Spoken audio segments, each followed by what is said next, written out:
কিছু নারী ঢাকা শহরে আইসা দূর দূরান্ত থেকে অনেক জেলা থেকে আসে আইসা যখন গার্মেন্টসে লাগে তখন পুরো গার্মেন্টসটার মধ্যে যদি 10 লক্ষ লোক থাকে এর মধ্যে যদি 9,95,000 লোকও ভালো থাকে মেয়ে ছেলে, এর মধ্যে 4-5 জন কিছু খারাপ চরিত্রের মহিলাগুলা আইসা গার্মেন্টস জগৎটারেই দেয়, তারা বদনাম করে।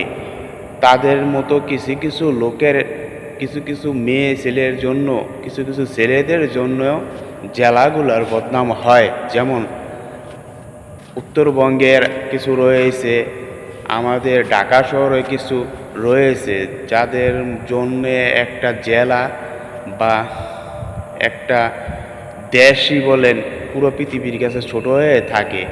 এমন ধরনের কিছু গার্মেন্টস কর্মী আপুদের কথা বলতেছি। আপুরা আমার কথাগুলো মনে কষ্ট নেবেন না, অবশ্য সব আপুদের বলতেছি না, কিছু আপুদের জন্যেই কিন্তু আমাদের মা বোনদের ইজ্জত নিয়ে গার্মেন্টস জগৎটা নিয়ে সবাই মন্দচাড়ি বলে। তাই আমার ভিডিওটা বানানো। যদি ভালো লাগে লাইক কমেন্ট শেয়ার দিয়ে ছোটো ভাইটাকে একটু সাপোর্ট করে যাবেন। আরও নিত্য নতুন কিছু কথা আপনাদের মাঝে তুলে ধরবো, যা বাস্তব রূপে। কিছু নারীর কথা বলতেছি, যেমন এমন কিছু নারী রয়েছে যা তারা এখানে আইসা, গার্মেন্টসটা তো তাদের নাম, বাসায় ছেলে সন্তান রেখে আইসা এখানে একজনের সাথে সম্পর্ক করে রুম ভাড়া নিয়ে থাকে, একাধিকবার বিয়ে শাদী করে না স্বামী পরিচয় দিয়ে। এ ধরনের কিছু ঘটনা আমাদের নারায়ণগঞ্জের আপনার চৌধুরী বাড়ি গুদনাইল বনানী গার্মেন্টসের কিছু মেয়েদেরকে বলতেছি, আমি গার্মেন্টসটার নামই উল্লেখ করে দিলাম।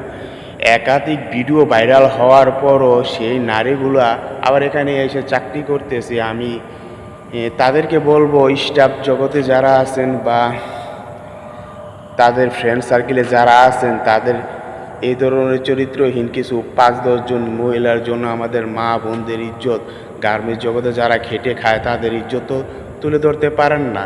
হাজার হাজার ভিডিও ফেসবুক অনলাইনে রয়েছে, তাদেরকে আপনারা কিভাবে প্রশ্রয় দেন? অনুরোধ করব, এ ধরনের চরিত্রহীন নারী বা পুরুষ যেই হয়, যে জেলার হয়, তাদেরকে যেন এরম ধরনের কুকুরমি করতে আর একটু সাপোর্টও না দেন। আপনাদের কাছে ঊর্ধ্বতলার যে গার্মেন্টস কর্মীরা রয়েছেন তাদেরকে একটু অনলাইনে চোখ সজাগ রাখতে অনুরোধ করতেছি।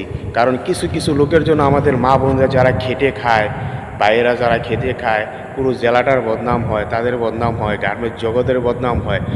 তো কথাগুলো যদি খারাপ মনে হয়, আপনাদের কাছে অনুরোধ, ক্ষমার দৃষ্টিতে দেখবেন ছোট ভাই হিসেবে।